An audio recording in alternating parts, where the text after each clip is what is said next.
King Charles celebrates his 74th birthday as the royals step out for Remembrance Day. And it's really one of those reminders of, the royal family's ties with the military, and that the military serves king and country, literally, and how the king sort of serves the people. Plus, Christopher Andersen helps us break down season 5 of The Crown, what's true, what's false, and everything in between. I always wonder why, when a story is so riveting and so powerful and unbelievably dramatic, with no embellishment, why invent conversations that never happened or situations? Plus, royal author and Crown consultant Andrew Morton talks about his episode of the Netflix show and his brand new book, The Queen, Her Life. Well, it was like being transported back in time. It was quite unnerving, quite frankly, because the woman who plays Diana, Elizabeth Debicki, absolutely nailed everything about her mannerisms, her gestures, her speech patterns. We've got that plus so much more in today's Royally Us. Hello to our fellow royal lovers and welcome to Royally Us. I'm Christina, that's Christine, and everybody's been talking about The Crown. I know, that's all we really want to dive into today, and luckily we've got a lot to get into. A lot to get into, but first let's see what you guys had to say about last week's show. Tea Time with Mima says, please call her Princess Catherine, not Kate. Show a little respect for her. I agree that Meghan Kelly should let that one go. Regarding Meghan Markle calling Prince Harry my husband, I love that Prince William highlights mental health in a way that men can relate to. A very important cause. A lot going on in that comment. I get that. I get that a lot, that we should call her Princess Catherine. So I will do my best going forward. It's really one of those tricky things. I think that there's, because Kate has said, call me Kate, but really her name is Catherine. And it's finding that balance. Yes, I know. And, whenever we write about her, we call her Princess Kate. So there's always finding a balance in between. But I'll do my best, I promise. Ali says, I much didn't like the ladies playing Princess Diana or the Queen in The Crown. What were your thoughts on that? I think that there's so many, with every character, either you love who they've cast or you hate who they've cast. And I think it's because this season, we kind of remember these people as, from our lifetime as they are in this show. And so I think the more I watch it, the less sure I become. I sort of change my opinions, like, oh, she's amazing. Oh, I don't know, Yeah, no, but you're so right. We remember this time, so it's hard to separate the two. All right, well, let's get into our royal roundup and kick it off with William and Princess Catherine releasing a special message to commemorate King Charles's 74th birthday. The Prince and Princess of Wales were the first members of the royal family to wish him a happy birthday on Twitter, saying, wishing His Majesty the King a very happy birthday today. They also added a photo of King Charles taken during a recent trip to Yorkshire. Well, he also celebrated his birthday by officially taking over as park ranger of Windsor Great Park, a title held by his father, Prince Philip. The palace released a new photo of the king in a park, and it has been 70 years since Philip took on the role from King George. So a lot to celebrate this birthday season. I love that new photo of him. I honestly did a double take. I thought it was Prince Philip at first, and I went back and sort of had to zoom in on Instagram, and no, it was King Charles III. I think that this is a great birthday present for him in a way, this new role, which his father held for so long.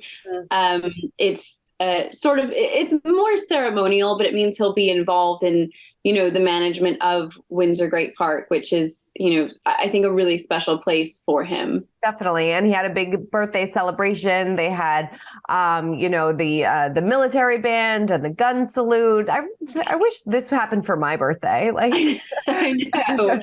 Where's my changing of the guard as they sing happy birthday? Seriously. We all need a king celebration every now and then. Yes. One day before his birthday, King Charles led the royal family at the Remembrance Day Sunday service. He stepped out at the Cenotaph War Memorial in London to honor those who have died in war. He, of course, was followed by his son, Prince William, and his sister, Princess Anne. He laid a new wreath, and for the first time, a wreath was laid on Queen Camilla's behalf by an equerry from the royal household. Prince William also laid his first wreath as the Prince of Wales, and his wife, Princess Catherine, watched from the balcony with Camilla. So, yes, it's always a beautiful ceremony, Remembrance Day. Of course, Queen Elizabeth did not attend last year because of mobility issues and things like that. But, this is the first time that he is doing so as king.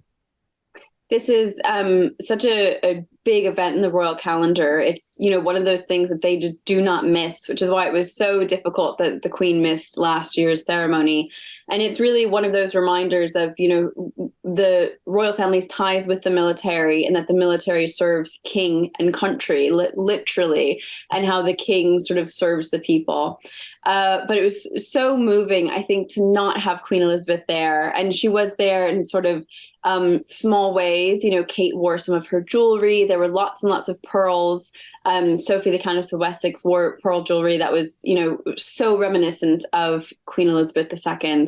And I just think every year it's moving, but I think this year it was twice as moving, just, a sign of the change in history. Right. Yeah. The changing of the times. It really was. Well, while they were celebrating over in London, Harry and Meghan were sharing their personal message for Remembrance Day, posting on their website a photo from Chris Allerton, who was their wedding photographer, and it showed the couple facing military personnel. They wrote on their Archwell website, "On this Veterans Day and Remembrance Day, we honor service members across the world. These brave men and women, as well as their families, have made tremendous sacrifices and embodied duty and service. We are proud to work with so many organizations that support veterans and military families, including the Invictus Games Foundation, The Mission Continues, Team Rubicon, Scotty's Little Soldiers, and the Greatest Generations Foundation. Today and every day, thank you for your service." Obviously, we know that veterans and military means a great deal to Prince Harry. So this is something that he's, not always looks forward to, but always looks forward to recognizing those who have served. Yes, I love that. This photo was from a recent event tied to the Invictus Games, which again is all about honoring service members and supporting them. And so, Harry's passion for supporting veterans, service members, those who have lost family members in combat, it's one of the things that I think really, it's his guiding light, really. I think it's one of the projects that he's most passionate about. So I was glad to see that he was able to sort of send a message on that day. Definitely. And he also made a surprise visit to Pearl Harbor on Veterans Day as well. So that was, something that wasn't, very publicized, but he toured the USS Arizona Memorial. Of course, this was a battleship that was bombed by Japanese forces back in December of 1941. So he was definitely doing his part to remember those who have served. So a beautiful ceremony on all fronts for Remembrance Day. Yeah. Definitely. All right. Well, Princess Kate visited Colholm Manor, which is a children's center in Hildington, on behalf of the Maternal Mental Health Alliance, a UK charity of which she serves as a patron. She came to see the pivotal impact that an integrated system of holistic care can have for families navigating perennial mental health issues, and to learn more about how the facility is leading the way. She was joined by a mother and baby group during the royal outing, chatting with moms who benefited from the integrated care system. Parents supported by 2 MMHA member groups, Home Start and Birth Companions, were also present. So she was joined by midwives, social workers, and they all talked about this roundtable about mental health and how mothers can support each other in their community. Yeah, this was she's done a lot of these. This is really her second hospital visit, or sort of, like health, what do I want to say? Like healthcare visit, right? Maternal Mental Health Alliance, supporting new mothers, supporting women who are pregnant, making sure that they have the right support. It's all a part of her early childhood research. And I love seeing her meeting with the new moms, cuddling with the babies, but especially this really sweet moment where she met with a little boy and he was admiring her poppy pin. Obviously, a lot of people in the UK wear a bright red poppy pin around this time of year ahead of Remembrance Day. And the little boy was admiring it. And so she said, "Okay, would you like it?" And it's so sweet to watch this video because he does not seem to know what's, like the importance of this. Hopefully he holds on to that pin. Hopefully. Yes, I think, they're little flowers that are attached with just a little pin, and she gives the pin to mom because the pin, is quite sharp. And it's just it was a funny thing where mom is probably like, "And give me the flower. I need to keep this safe." Yeah, you're holding on to this for quite some time. Yes. I love it. Well, this was a story that got a lot of people talking. So King Charles and Queen Consort Camilla, they were in York last week when a protester disrupted their walkabout. So according to social media footage shared by reporters, the onlooker appeared to throw 3 eggs at Charles, narrowly missing, and booed the king. Camilla stood by slightly behind her husband, also avoiding the eggs. The Guardian reported that the demonstrator yelled, "This country was built on the blood of slaves," and argued Charles was not my king before being ushered away by police. He was detained by a group of officers behind barricades set up near the Micklegate bar in York. So amid all this commotion, others in the crowd could be heard sending messages of support to the royal couple, shouting, "God save the king." They were visiting the city to see a new statue of Queen Elizabeth II. So the unveiling took place at the York Minster Cathedral, but so crazy. I think this is, we've seen a couple of these protests that we really would never have seen during Queen Elizabeth's reign, because the British people had so much respect for her. And it's really, I think, growing pains into Charles's new reign. It was crazy for us to see. It was really well managed by the police and the royal protection officers, and Charles and Camilla were not ruffled at all. I mean, I might have been a bit more nervous than they were. If you watch the footage, they seem very cool and collected. Mm-hmm. But I think that these protests are just sort of growing pains as we enter this new phase in history and sort of assess what the monarchy means in 2022. Right. I wonder if we're going to be seeing more of this, as royals step out and, not agreeing with, maybe the way that the monarchy is going and aren't afraid to talk about it. So we'll have to wait and see.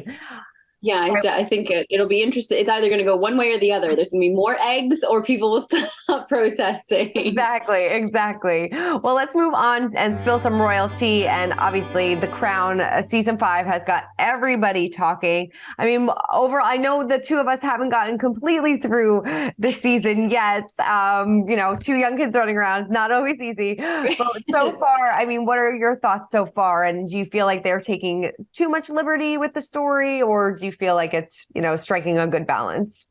I think that one of my biggest issues with the way that they're doing The Crown is that there are so many interesting stories during this time period that they are just skipping over, or, things that I really think are missing from the storyline that paint the whole picture. And again, I think that's because a lot of us remember this time in history. Like, we know these things because we remember, that time. And so I think this season's kind of lacking for me. One of the biggest things that I feel like was just an opportunity missed was during the fire at Windsor Castle. Prince Andrew single-handedly tore down tapestries and carried these massive historic works of art out of the castle while it's burning down. That would have made for great television, right? But they didn't include that at all. And so there's just been a couple of moments like that where I'm like, how did they miss this? Or why wasn't this included? Or, what are you doing here? No, definitely. Yeah, no, I agree with you. There's definitely some being like some scratching head moments, being like, that didn't even happen. Right. Even Prince William going to John May talking about abdicating the Queen. I don't believe that ever happened. So it was just taking a lot of liberties to make a good television show, which is what they're doing. And of course, that disclaimer made it, warned everybody that you don't take it everything for truth what you're watching, but it is kind of hard to separate the two. Yeah. All right. It's been fun to watch. It has been fun to watch, and we're going to break it down even more, say what's true, what's false, what's exaggerated. And to help us do that is, of course, our friend and royal author, Christopher Andersen. Take a look. First off, what struck you the most about this season? Well, I mean, of course, the actors. Dominic West as Prince Charles. They didn't nail it the way the previous fellow did, who's Josh O'Connor, who did an amazing job. Mm-hmm. But still, it's serviceable enough performance. Imelda Staunton, great actress, the Queen, in my opinion, a little brittle, doesn't have the softness, the kind of I don't know. But I was very impressed by the young actress playing Diana. I have to say, initially I thought, not so sure, but boy, did she nail the mannerisms and the voice. The point where Paul Burrell just said the other day he was shocked at how well she'd studied Diana's voice patterns and whatnot. But so it's interesting. A lot of the things I always wonder why, when a story is so riveting and so powerful and unbelievably dramatic with no embellishment, you know, why invent conversations that never happened or situations? And they're to experts, you know, it's a little, you notice where the mistakes are. But I have to say, I'm a big fan of The Crown, and I think they do, on the whole, a wonderful job. Mm-hmm. It's just I fascinating. think, yeah, it's so funny. Everyone has such diverse opinions on the actors. I think it's really to hear everyone's feedback. You've just written a book about King Charles, and you know so much about the royal family, especially this time in history. Is there anything glaring that they've left out of this season? Well, I mean, I'll tell you, there are some specific incidents that I'll tell you about that I find fascinating. The series begins and ends, in essence, with the decommissioning of the royal yacht Britannia. And this is really a metaphor for the monarchy. You know, it's really the Queen is seeing this beloved thing. You know, what she would ask, what was her favorite home? Was it Windsor? Was it Sandringham? No, it was actually, she felt most at home on the yacht Britannia. So there's a scene in the beginning in which she confronts John Major, the then prime minister, and she wants it either re-outfitted or a brand new yacht. Indeed, that's somewhat accurate. She kept pushing for a new yacht as recently as a few years ago, and Boris Johnson had a yacht, a $250 million new royal yacht, on the drawing boards. It was going to go through. It was going to cost $70 million to run every year. And in comes Rishi Sunak, the new prime minister, and nixes the idea. I mean, just a couple of weeks ago, you know, that in a time of recession and great economic hardship, we're not going to put a new yacht out there. But the Queen was very, very insistent on that. It was going to be called the HMS Prince Philip, by the way. There's another scene where John Major is cornered by Prince Charles and the then Prime Minister John Major, and Prince Charles kind of floats the idea of his mother being out of touch, and that he, you know, how about basically convincing her to abdicate? That didn't happen. But what did happen, and I think this is kind of amazing, is that after Diana's death in 1998, he did float the idea of abdication. He allowed his, you know, he allowed St. James's Palace during the making of a documentary to say that Prince Charles would be, quote, privately delighted if the Queen abdicated. When this got out, the Queen was furious. She, you know, made Charles publicly apologize for suggesting such a thing, because the Queen was 72 years old at the time. And believe me, if she had any intention of abdicating, that was out the window. So she stays on the throne, you know, another, 24 years or whatever it is. So think little incidents like that. But yeah, I think the degree of, you're asking what's left out, I think there's one scene in which Diana in 1995 loses control of her brakes of her car, of her green Audi. It's very accurately portrayed. She goes through a red light. She's worried that this is an assassination attempt. Her brakes have been tampered with. But then they kind of leave it there, when in fact, as we know, it came out later that she'd written letters and to her lawyer, Lord Mishkin, and others, and spoken to others about how she was convinced she would be just killed by British intelligence services in a staged car crash or a helicopter accident. And when you put together all these pieces, I think it's just fascinating. We get to see in the show Queen Elizabeth's sort of iconic Annus Horribilis speech. Did the Queen Mother not approve of this? I mean, at the time, what was the perception from the royal family of the Queen's honesty? Yeah, I don't think that, especially the Queen Mother, never really felt that being candid was the answer to much of anything. And yes, nobody really approved of it. But I think that she was in a dark place and in a corner there. The comment was made that the only time that the Queen was ever seen to cry was when the royal yacht Britannia was decommissioned in 1997. That's not true. She was, Andrew said, the first time he saw her cry was when Windsor basically practically burned to the ground, and she was standing there, you know, and the speech was made, as you know, in the wake of the fire, and she was still so raspy, and you know, it was affecting her voice. And it's amazing that she didn't have more serious medical problems, because she stood there inhaling smoke for hours, you know. Obviously a big story point was, Andrew Morton's book and then the Panorama interview. I mean, was anybody aware of the magnitude of what this Panorama interview entailed? No, they were completely blindsided. They couldn't have imagined she would go as far as she did and be as candid as she was on so many fronts. She did make that she stepped back and said there was a future for the monarchy and a future for her in it, and Charles as well, even though, it really was something she regretted doing ultimately because she did not want to push for divorce. She felt the saddest moment of her life was signing the divorce papers because she was turning her children into children of divorce, which is something she always felt the burden of because she was a child of a very bitter divorce. Her parents hated each other. So yeah, I don't think anybody really realized how devastating it would be. Well, let's continue talking about The Crown a little bit more. And to help us do that is Crown consultant and author of the new book, The Queen, Her Life, Andrew Morton. Of course, if you've watched this season of The Crown, Andrew's story is featured on the second episode of the Netflix series because he did write that bombshell book all about Princess Diana. So take a look. Andrew, pleasure to speak with you today. We have so much to talk about. The Queen, Her Life, a beautiful book, a very great read. And also, The Crown has just been released and you are featured in season 5 of The Crown. So, I mean, what was that like watching that back for you? Well, it was like being transported back in time. It was quite unnerving, quite frankly, because the woman who plays Diana, Elizabeth Debicki, absolutely nailed everything about her mannerisms, her gestures, her speech patterns.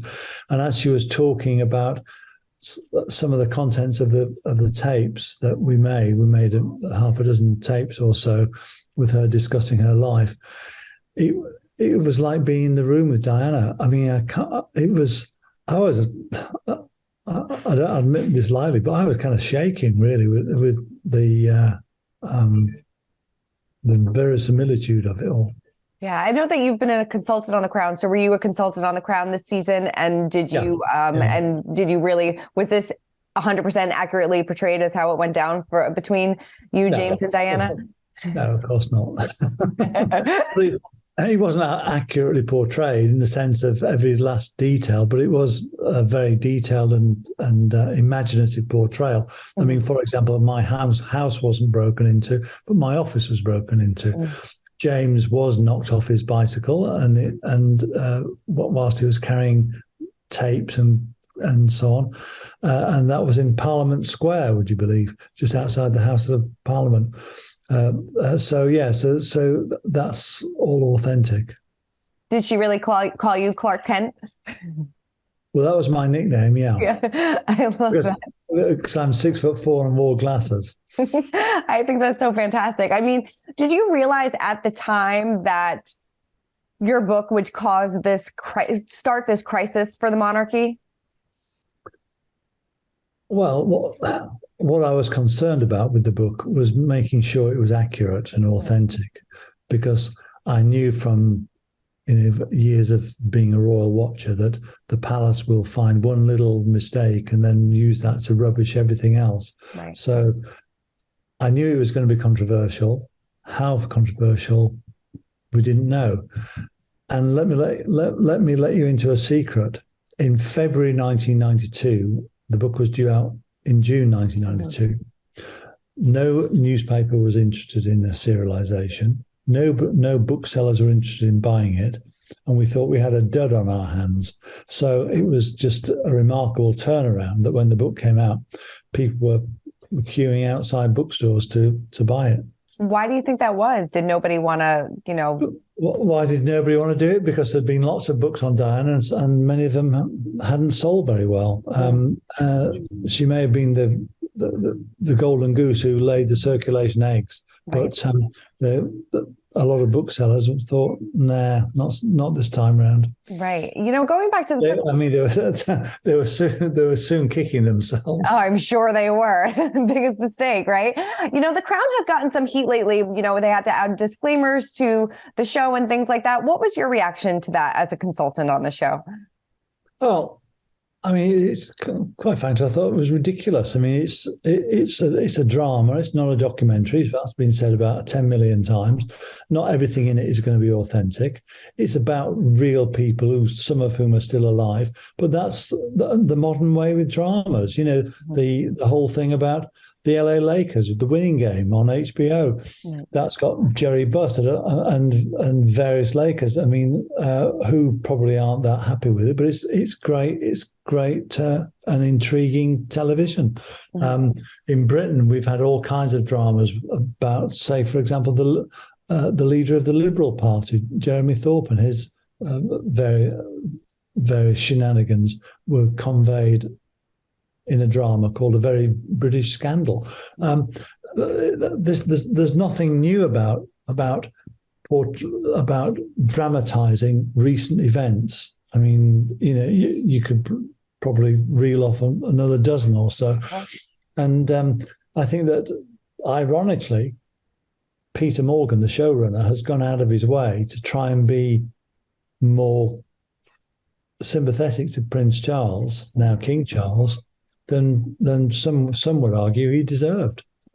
Interesting. So, you know, and also some of the aspects that people got really hot under the collar about, including John Major and Tony Blair, that Charles went to see John Major with regards to encouraging the Queen to abdicate, and John Major said that's total poppycock. It probably is. That probably never happened. But there was, at the time in 1991, a discussion about whether the Queen should abdicate because she'd reached the age of 65, and was it right that she should continue much longer? I mean, for her own, shouldn't she have more time on her own, you know, and retire like most people did? So it's legitimate, but obviously there's poetic license. I mean, and it's willfully naive to think otherwise. And let's segue from the Crown to the Queen, in the sense that obviously the Queen is central to the drama of the Crown. And for her, it was her worst year. As you said, it was her annus horribilis. And you have the stark image of the Queen standing in the ruins of Windsor Castle, and that acts, as far as Peter Morgan's concerned, as a metaphor for the decline and irrelevance of the monarchy. And it's during the 1990s, polls were not particularly favourable to the Queen and Prince Charles. There was concern that, you know, whether he should become the king. Right. So it was a torrid time for the Queen, and I mean, she felt, how many more punches can we take? There was, first of all, there was the Squidgygate tapes, then there was the Camillagate tapes, and then there were tapes involving conversations between Prince Andrew and Sarah Ferguson, and the Queen herself was saying to people, what have we done to deserve this? Because this is quite amazing. I mean, by any standards, it was a remarkable coincidence for 3 sets of tapes, embarrassing tapes, to come out within 8 months of one another. I mean, even if you didn't believe in conspiracy theories, you would have done, having been confronted with that. And, you know, the Queen herself just felt, you know, punch drunk with all these things which were, you know, together with Princess Anne getting divorced, Sarah and Andrew, and of course Charles and Diana, all in the same year. Yeah. I mean, what are your thoughts on all those tapes coming out at the same time? Well, I found it very suspicious. As I said to James Gilby, who was the source of Squidgygate, this was a significant conversation between you and Diana. How come the irrelevant, the kind of, I'll see you at 7 o'clock, hope you've had a nice day conversation, the quick How come they weren't ever taped? Yeah. How come it's significant conversations, not just between you and Diana, but between Camilla and Charles and Camilla, and between Andy and Fergie? I mean, I found it very, very suspicious. Mhm. So I'm with the Queen on this one. It was baffling. It was, and it remains so. Was there ever a conversation, or was it ever in the back of their mind for the Queen to skip over Charles and go to William? You know, obviously with the divorce with Diana and things like that, because I know she tried so hard to salvage that marriage at first, but was there ever conversations or rumblings that would happen? Well, yeah, I mean, in Christmas 1991, Diana was reading the chapters that I'd prepared for her of Diana, Her True Story. But also she was at Sandringham and she reported back that Prince Charles was like a bear with a sore head because his mother, the Queen, had not indicated in her Christmas broadcast that she might step back, give him more responsibility, which he was anticipating. Now, you can dismiss that, which some will do, or you can say, well, that was a genuine concern. And I'm quite sure the Queen was, as I say in the book, she was a very shrewd woman who would have thought to herself, I'm not going to give up the throne for my son with his marriage in this state. Yeah. I mean, if they had been a happily married couple with two glowing sons and they were the most popular couple on the planet and their marriage was rock solid, like William and Kate, and I'm sure the Queen may have given thought to giving more responsibility to her son at an earlier point in her reign. Yeah. But the fact that he was adamant that his mistress was not going to leave the scene, put a distance between himself and the Queen for a number of years.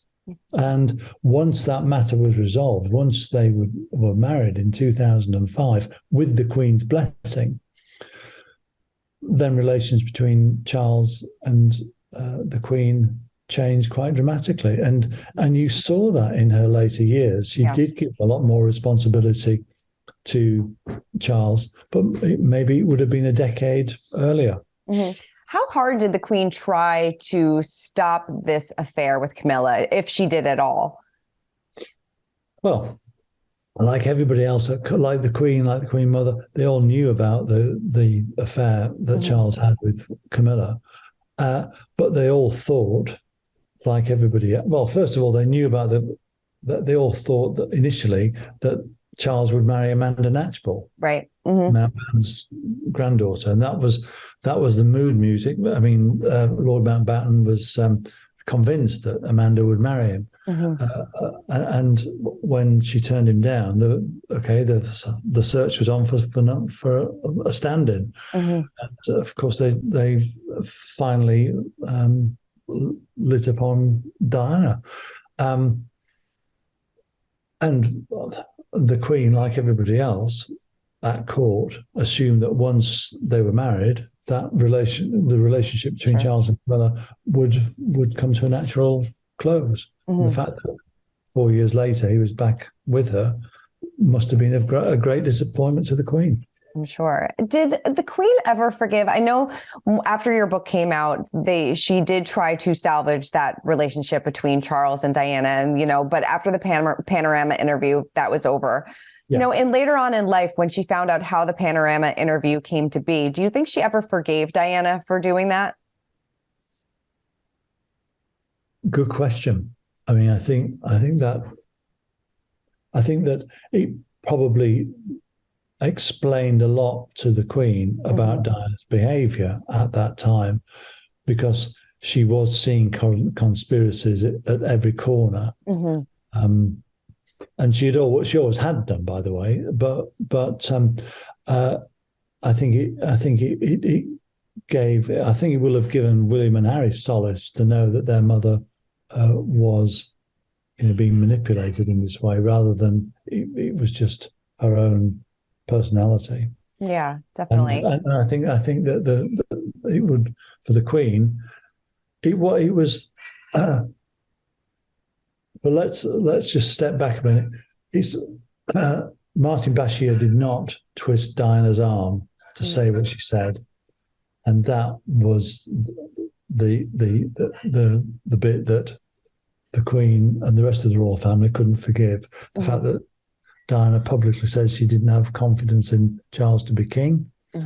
She wanted to be Queen of Hearts, as Princess Margaret said. There was only one queen, and it's not a Queen of Hearts.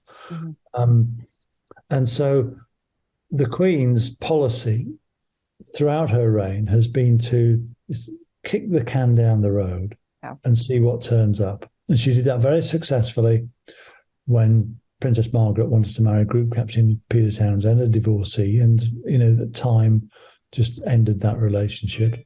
And with Diana and Charles, she felt and adhered to what John Major said in the House of Parliament.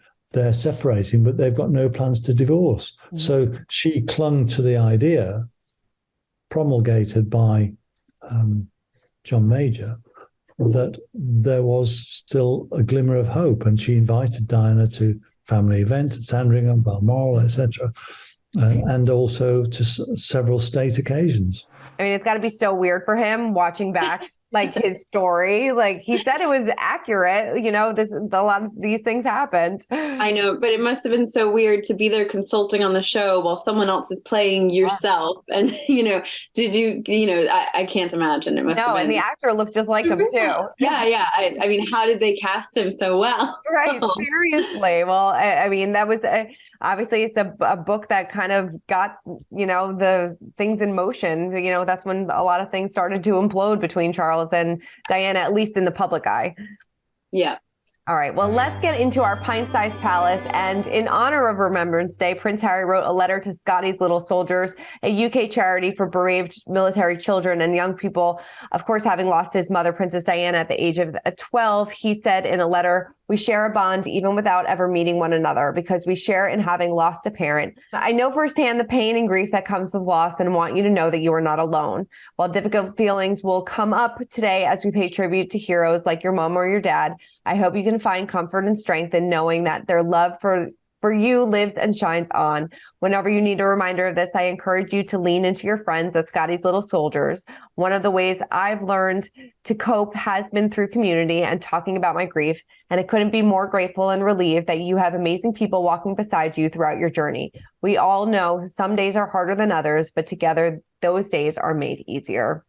I mean, that's so nice. It's so moving. I think that, his experience of losing his mother combined with, the shared experience he's had speaking with veterans and serving in the military makes him sort of an ideal adult for these children to, look up to and to hear this message from. Yeah, no, definitely. I'm sure it makes a lot of people feel, a little sense of, I don't know what the right word is. It just makes them feel a little bit more seen, and I'm sure a little bit more recognized. And, obviously there's a group going through the same thing, a group nobody wants to be a part of, but at least they have each other. Yeah. Yeah, definitely. All right. Well, that is it for this week's episode of Royally Us. Please keep commenting, keep subscribing. Let us know what your thoughts are on The Crown. What did they miss? What do you wish was added in? And we, of course, will talk about it all next week. Thank you guys so much. Bye. For more news content and exclusive interviews, make sure to hit the sub, like, and bell button down below and visit usmagazine.com.